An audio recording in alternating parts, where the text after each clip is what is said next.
शेर और चूहे की कहानी। एक जंगल में शेर था। वह उस जंगल का राजा था।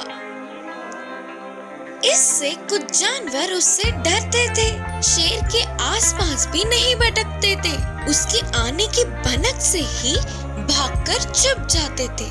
एक दिन शेर पेड़ के नीचे सो रहा था। इस पे ध्यान न देते हुए एक छोटा सा चूहा वहीं खेल रही थी। चूहे की आवाज से उठने वाला शेर उसे देखकर गरजा और उस पर हमला करके मारने वाला था। चूहे ने कहा, महाराज शेर, आप मुझे ना मारे।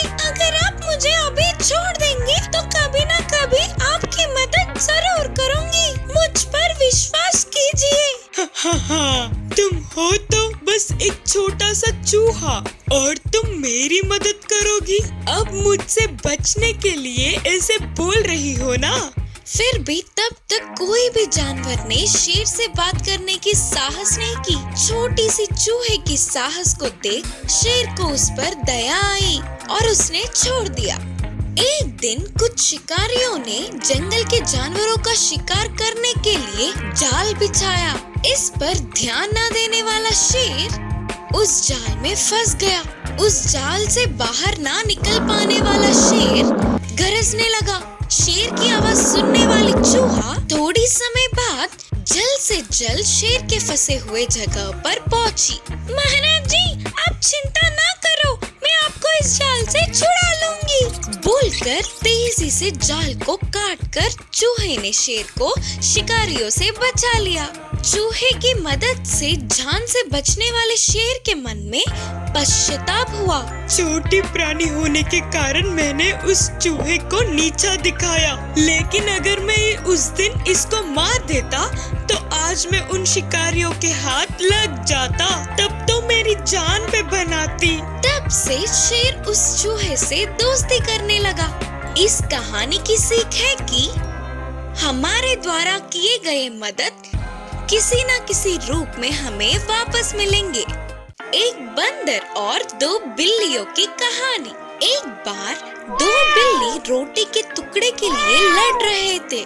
मेरा है, नहीं मेरा है करके एक से बढ़ के एक लड़ रहे थे। ऐसे लड़ने वाले बिल्लियों को एक बंदर ने देखा। इतने समय होने पर भी उनकी लड़ाई तो चली रही थी और इस समस्या का समाधान क्या होगा उन्हें कुछ समझ नहीं आ रहा था। अब कोई लाभ नहीं करके बंदर वहाँ जाकर उन दोनों को अलग किया और कहा, बस इतनी सी बात के लिए तुम दोनों क्यों लड़ रहे हो? तुम्हारी समस्या का बस एक ही हल है कि इस रोटी के टुकड़े को तुम दोनों आधा आधा बांट लो। अगर चाहो तो तुम दोनों को एक समान मैं बांट कर दूंगा।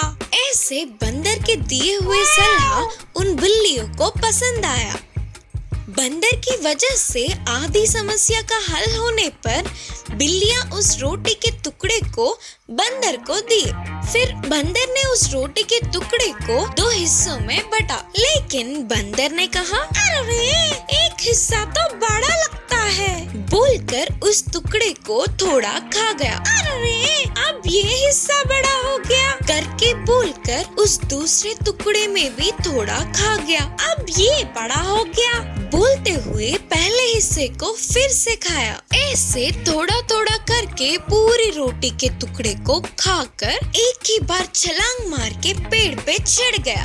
हा, मेरी भूख तो मिट गई। अब तुम लोग चलो चलो यहाँ से निकलो बोलते हुए चिढ़ाने लगा। तब दोनों बिल्लियां चौंक गए, अपने मुंह खुला का खुला छोड़ दिया और वे उदास होकर अपने रास्ते चले गए। इस कहानी की शिक्षा है कि दोनों की लड़ाई किसी तीसरे का फायदा होता है। गाय और बाघ की कहानी। एक गांव में एक गाय रहती थी। वह सबसे मिलजुल कर रहती थी, हमेशा अपने मालिक की बात को मानते हुए पालतू जानवर की तरह भरोसेमंद थी। एक दिन उसके जंगल में घास चरते समय उधर ही आए हुए बाघ की नजर उस पर पड़ी। इतनी सुंदर और पुष्ट गाय को देखते ही बाघ को तब तक की भूख वह गाय पे चढ़ने जा रहा था।